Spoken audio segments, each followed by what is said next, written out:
Hello friends, welcome on my YouTube channel. तो आज हम डिस्कस करने जा रहे हैं इम्पॉर्टेंट जो टॉपिक्स हैं टीचिंग एप्टीट्यूड के।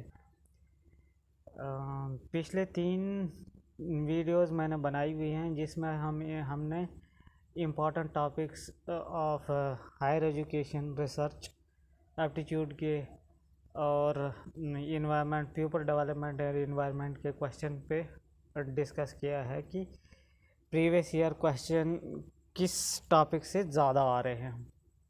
तो आज हम बात कर रहे हैं टीचिंग एप्टीट्यूड के। तो चलो इसमें हम थोड़ा टॉपिक के अंदर भी जाएंगे ताकि हमको क्या पता डायरेक्ट क्वेश्चन आ जाए, और वहीं से क्योंकि ऐसे डायरेक्ट क्वेश्चन आते रहते हैं कि मेमोरी के लेवल क्या क्या हैं, फिर उस हिसाब से। तो चलो हमारा फर्स्ट टॉपिक है टीचिंग लेवल।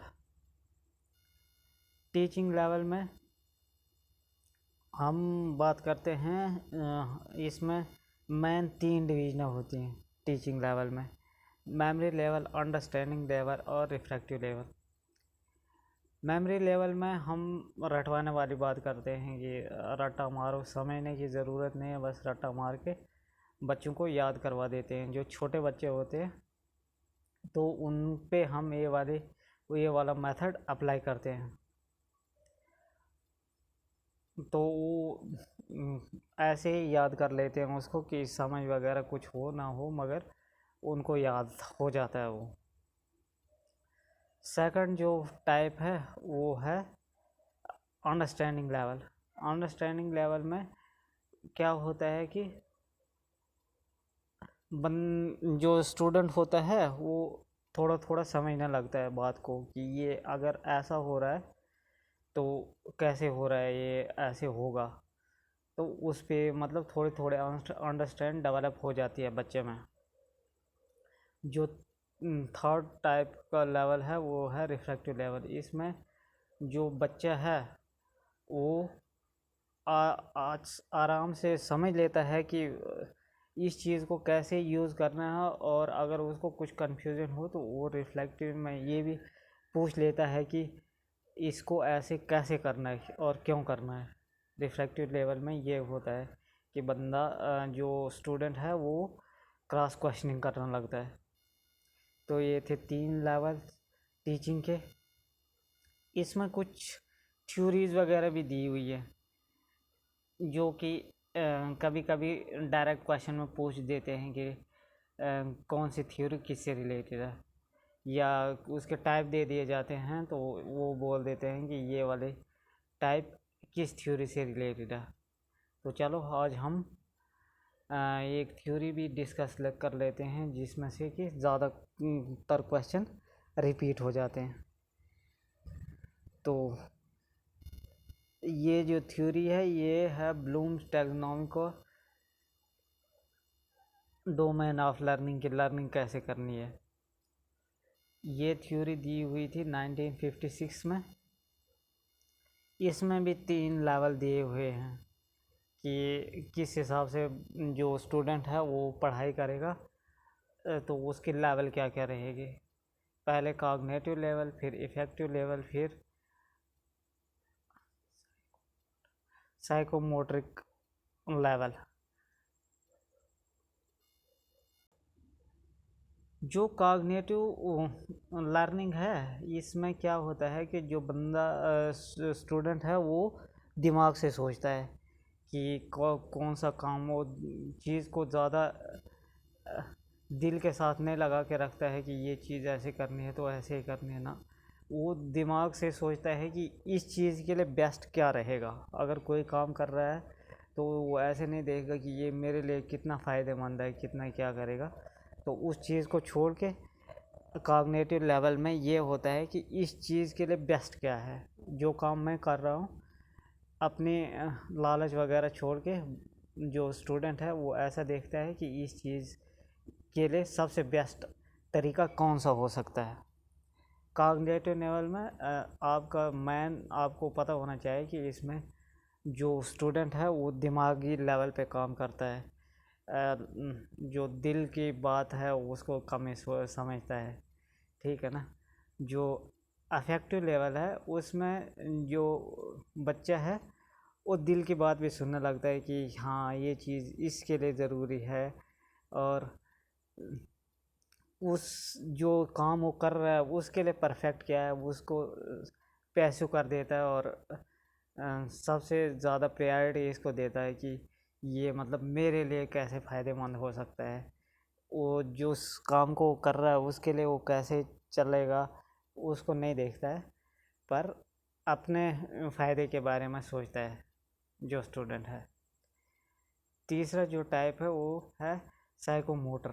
साइकोमोटर लेवल में क्या है कि फिज़िकली जो भी एक्टिविटीज़ होती हैं वो उनको हम साइकोमोटर लेवल ऑफ लर्निंग में डाल देते हैं। साइकोमोटर लेवल का मतलब क्या होता है, जैसे हम फिज़िकली कोई भी काम करें जिसमें दिमाग का उतना और लॉ ऑफ एक्शन का उतना ज़रूरत नहीं पड़ती है, जो इफ़ेक्टिवनेस है। इफ़ेक्टिवनेस का मतलब ये है कि हम दिल से किसी चीज़ से कनेक्ट है, ऐसी कोई चीज़ नहीं होती है। तो जो साइकोमोटर है इसमें हम फिज़िकली जो भी एक्सरसाइज वगैरह करेंगे कुछ भी करेंगे तो ये है मोटर लेवल में आ जाती है। अब इसने आगे जो दिया हुआ था according to Bloom's taxonomy 6 steps of learning, 6 steps इसने बताए हुए थे कि लर्निंग ऐसे ऐसे होनी चाहिए।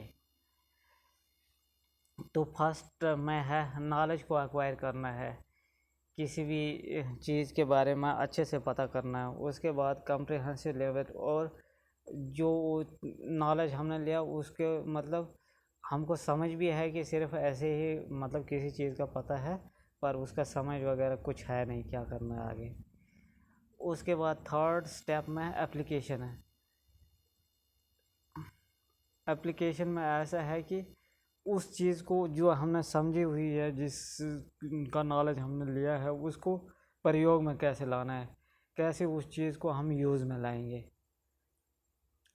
चौथा जो स्टेप है वो एनालिसिस वाला है। एनालिसिस में हम ये वाली चीज़ देखते हैं कि जो हमने चीज़ दी है इसमें कोई कमी तो नहीं है, कोई कुछ और एडिशन या कुछ चीज़ को निकालने की ज़रूरत तो नहीं है। उसके बाद 6 जो लेवल है वो है सिंथेसिस। सिंथेसिस में जो हमारे पास जितना भी नॉलेज है, ये पीछे जो स्टेप जितने भी हैं इनको कोलेक्ट करके कुछ नया क्रिएट हो सकता है क्या, ये है सिंथेसिस लेवल में। और लास्ट लेवल है एवोल्यूशन, इस चीज़ को मतलब और अच्छे से हम कैसे रिप्रेजेंट कर सकते हैं। ये 6 स्टेप से लर्निंग के जो ब्लूम ने दिए हुए थे।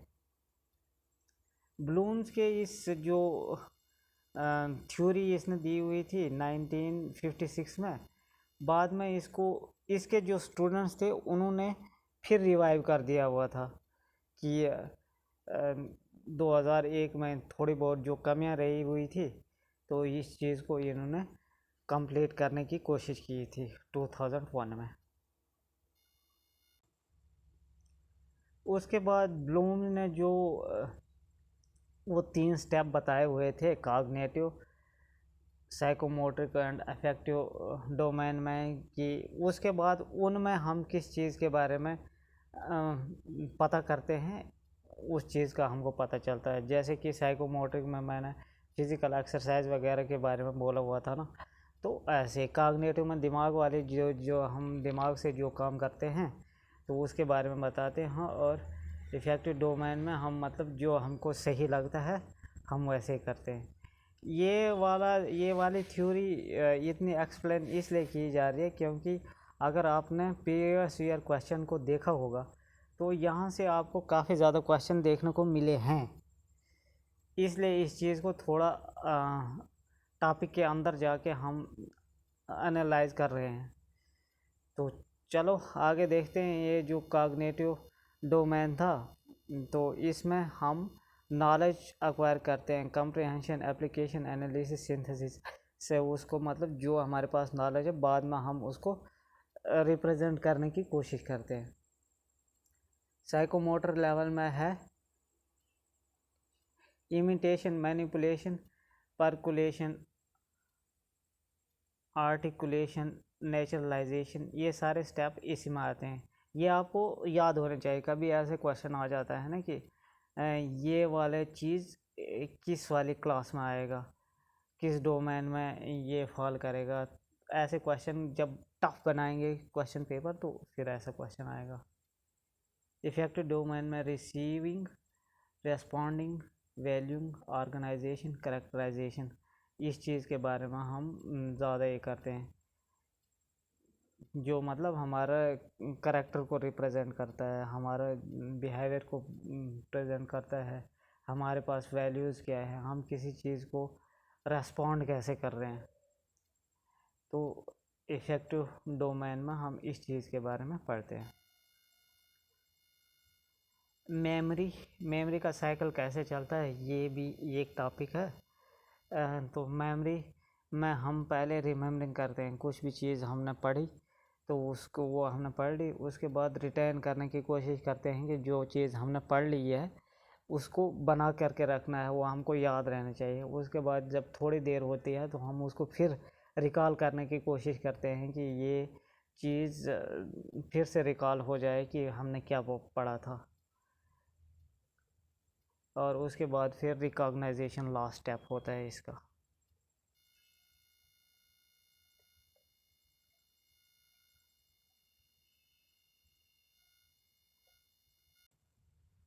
आगे जो है वो है मॉडलिटीज़ ऑफ टीचिंग। इसमें हम ट्रेनिंग की बात करते हैं, उसके बाद इंट्रोस्पेक्शन की बात करते हैं, उसके बाद इंट्रोस्पेक्शन में हम किसी चीज़ को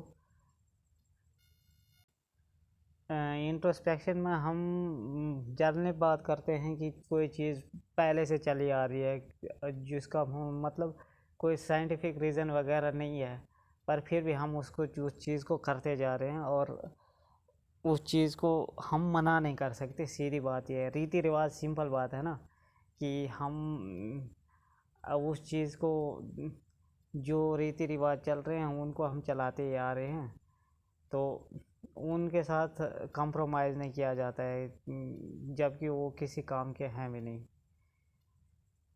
और कभी कभी कुछ चीज़ें तो इम्पोर्टेंट होती है।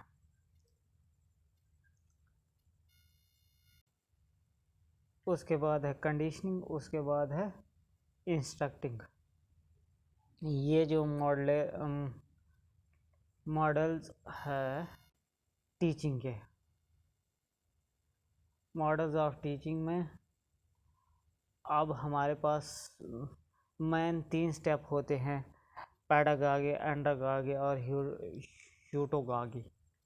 इसमें हम क्या करते हैं, पैडागॉजी में यही जो स्टेजेस आते हैं ना, जिसमें हम रटवाते हैं बंदे को कि जो कुछ है बस रट लो, तो उसी से काम हो जाएगा। एंडागॉजी में थोड़ा बहुत बच्चा जो है वो बड़ा हो जाता है, और ह्यूटागॉजी में तो बच्चा अच्छे से रेस्पॉन्स करना भी शुरू कर देता है। जो उसने पढ़ा अगर उसको गलत लगे तो वो सीधा बोलता है कि ये इस चीज़ में थोड़ी गड़बड़ी है। ये थे कुछ पॉइंट्स जो कि टीचिंग एप्टीट्यूड में बार बार पूछे जा रहे हैं। इसके 2-4 टॉपिक रहते हैं और वो भी इम्पोर्टेंट है, उस पर भी कल वीडियो लाएंगे।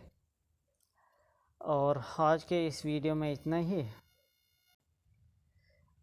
अगर आपको वीडियो सही लगी हो तो वीडियो को अपने फ्रेंड्स और फैमिली में शेयर ज़रूर से ज़रूर करें, क्योंकि ये जो टॉपिक है ये काफ़ी ज़्यादा इम्पोर्टेंट बन जाता है यूजीसी नेट पेपर फर्स्ट के लिए। तो आपके लिए अभी ये एक मैराथन वीडियो लाने के लिए सोच रहा हूँ मैं, कि ICT information and communication technology पे एक मास्टर वीडियो लाई जाएगी 1-1.5 घंटे की। तो उसमें काफ़ी ज़्यादा क्वेश्चन इंक्लूड हो जाएंगे, जो कि जून 2024 में 18 जून 2024 को मैं जो पेपर आया हुआ था वो भी वहीं से आए हुए थे उस PDF में। बाद में वो PDF भी मैं आपको टेलीग्राम पे शेयर कर दूंगा, तो आप वो भी ले सकते हो। तो इसलिए आप वीडियो को शेयर करें, वीडियो को अपने फ्रेंड्स में शेयर ज़रूर से ज़रूर करें। चलो मिलते हैं नेक्स्ट वीडियो में, तब तक के लिए बाय बाय।